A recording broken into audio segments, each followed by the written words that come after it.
que ele foi marco no Brasil. O Código de Defesa do Consumidor foi criado em 1990 e completou 30 anos de existência no dia 11 de setembro. Hoje, 3 décadas depois, o perfil do consumidor mudou. De acordo com a NZN Inteligência, 74% dos brasileiros preferem comprar online. Para explicar a importância do Código de Defesa do Consumidor e avaliar se ele ainda é relevante em tempos de internet, eu recebo a advogada especialista em direito civil, Marcele Homem de Mello. Seja muito bem-vinda, Marcele. Boa tarde. Boa tarde, tudo bem? Tudo certo.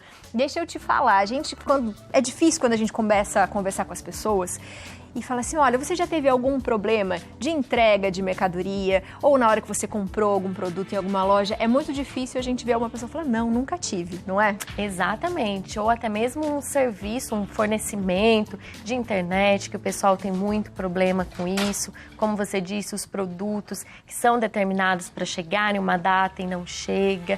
E aconteceu muito mais ainda nessa época de pandemia que nós estamos vivendo. Conta pra gente um pouquinho sobre o Código de Defesa do Consumidor. Então, como você mesmo disse, o Código de Defesa ele foi criado em 11 de setembro do ano de 90, é a Lei 8.078. Isso foi um marco para o consumidor, foi assim um marco da cidadania, porque o que acontece? Antes nós tínhamos leis, mas genéricas, o Código Civil era aplicado, a Constituição Federal. Então, quando a gente tem um avanço nessas relações de consumo, nós temos esse ganho para o consumidor com a criação do código regulando especificamente seus direitos. O que a gente sabe que tem vários artigos, né? Mas quais deles, né, que as pessoas mais utilizam, que elas gostariam de saber? Se fosse possível a gente citar alguns, por exemplo, o que você citaria? Claro, nós podemos falar dos direitos básicos do consumidor, do prazo de garantia também, que é muito utilizado. Antes do Código ABIN, nós não tínhamos nem a previsão de colocar prazo de validade nos produtos. Então, nós tivemos esse ganho. 90 dias para bens duráveis, que duram maior, que vamos consumindo de forma contínua, os não duráveis 30 dias. Foram esses grandes marcos que nós tivemos. E fora outros, a informação clara, vedação à publicidade enganosa e abusiva.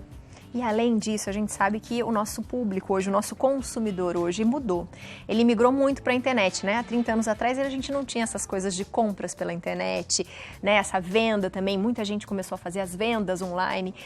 Você acha que esse código que a gente tem hoje, ele está atual, ele precisa de atualizações? Como que isso funciona na era que nós estamos hoje? O nosso código, mesmo tendo completado 30 anos, ele ainda é bem aplicado a essas relações de consumo, que a gente fala do e-commerce, das redes sociais, da venda pela internet. Ele é exemplo internacional de legislação.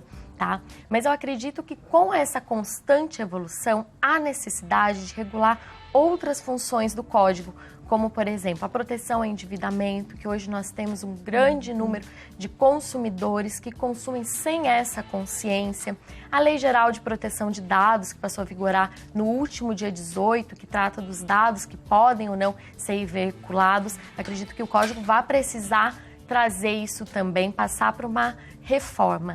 E para as pessoas, né, os consumidores, nós consumidores, eu queria que você desse alguns alertas. Por exemplo, aos sites, né, que a gente tem que observar bem, que site, se ele é confiável ou não. O que a gente tem que ficar atento também para depois a gente pedir os nossos direitos? Perfeito. Na compra pela internet, o que a gente tem que observar? Os sites que apresentam segurança, ele apresenta um desenho de um cadeadinho. Então, a gente já sabe que o site é seguro. Verificar a reputação daquela empresa através de sites de reclamações, conferir o CNPJ também, que isso é bem importante para não acarretar o problema e o desgosto ao consumidor. Bom, e o que a gente poderia falar para as pessoas, né? Às vezes que elas têm direito e que são leizinhas simples, por exemplo, os 7 dias de troca. O que a gente podia falar, pincelar algumas leizinhas que existem que a gente pode ficar atento e que a gente tem direito? Perfeito. A primeira delas é do prazo de garantia que eu falei para vocês, né? Do produto durável 90 dias, o não durável 30 dias. Sempre a gente pensa em não duráveis, aquele que tem o consumo imediato, que é o consumo rápido. O prazo de 7 dias, como você falou, é o arrependimento que a gente fala pelas compras que não são realizadas dentro do estabelecimento comercial. Catálogo, internet. Então, o consumidor ele tem o direito ao arrependimento no prazo de 7 dias contados do recebimento. Tem também, a gente pode lembrar, e se o produto não chega? O que acontece? O consumidor, ele tem também o direito de pedir o reembolso ou a troca por outro produto e ainda requerer juros, correção, se teve que acarretar com esses valores. Como que eu consigo identificar que eu fui lesado e que, de repente, eu poderia procurar um advogado para fazer essa defesa para mim?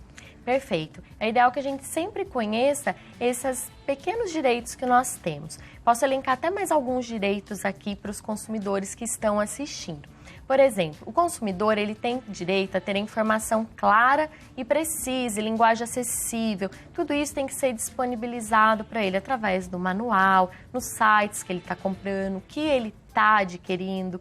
Os produtos não podem colocar em risco a vida, a integridade física do consumidor. Eu não posso ter um produto à venda, até mesmo um serviço, que possa gerar um dano a esse consumidor. O PROCON é o órgão de reclamação que sempre está disponível, ele sempre tem cartilhas que orientam também. A OAB traz essas cartilhas orientadoras ao consumidor, é fácil localizarmos isso através da internet e o consumidor se respalda nisso para buscar seu direito. Primeiramente, a gente tenta uma relação com a empresa através do saque, um primeiro contato. Se não resolveu, o PROCON, que é o órgão de proteção, e, por fim, o judiciário. E quanto tempo demora uma ação? Tem mais ou menos um prazo? Bini, varia muito, tá?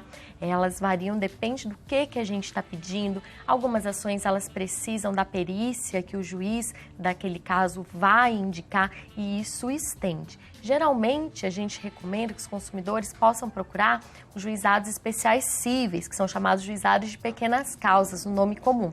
Lá, o princípio é que seja célere essas ações, mas a gente não consegue, infelizmente, determinar um tempo. Depende muito da cidade, depende muito do número de processos daquele órgão.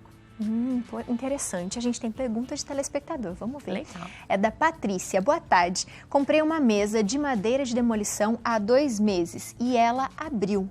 Posso pedir a troca do produto? Ela é de Poços de Caldas, Minas Gerais. Perfeito. Então, para a Patrícia, a gente precisa analisar o que ficou determinado ali naquela compra. Ela abriu 2 meses a partir de quando? Da compra ou foi decorrente do uso? A gente pode verificar todas essas situações para ver se o consumidor tem o direito. O código também, Abine, é bom nesse exemplo que ela deu, ele protege quando os vícios a gente chama de vício oculto. Por exemplo, compro um carro, estou usando o carro, não reparei que tinha aquele vício, em decorrência do uso, era um vício que se eu comprasse, que eu não compraria, aquele produto, eu posso reclamar a partir do surgimento do vício. Mas isso a gente precisa analisar certinho para ver se ainda está no prazo de garantia ou se foi em decorrência disso. Que às vezes também, por exemplo, as pessoas compram uma TV, vamos dizer assim, e aí a TV deu um problema, usei, 5, 6 meses, e ela deu um problema e esse problema custa 30% da TV, por exemplo. Aí eu posso, de repente, ver que isso é um dano e não um defeito, que pode ser um defeito que já veio de fábrica. A gente consegue comprovar isso?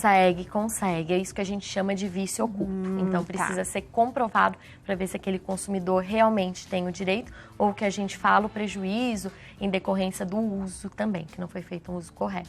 Então, para a gente esclarecer para as pessoas, ao comprar, o que eu tenho que tomar muito cuidado para que eu, de repente, faça uma compra segura e que meu objeto chegue em casa, meu produto chegue em casa de uma forma tranquila. Primeiramente, se certificar da loja que está comprando, seja no ambiente virtual ou presencial, verificar a reputação daquela loja e observar logo que o produto chegar, suas características, se está atendendo bem e atentar-se também ao prazo de garantia. Maravilha! Se as pessoas quiserem tirar dúvidas com vocês, elas podem entrar na sua rede social. Você tem aqui um Facebook, isso mesmo? Com certeza. Então fala pra gente, qual o Facebook que a gente pode entrar? É o Marcélia Mendes Melo Monteiro, advogada. Pode procurar pela @Marcélia H. Melo ADV. Ok. Estarei disponível para os telespectadores. Obrigada por hoje, viu? Por esclarecer as nossas dúvidas aqui. Eu que agradeço, Abine. Até a próxima. Até.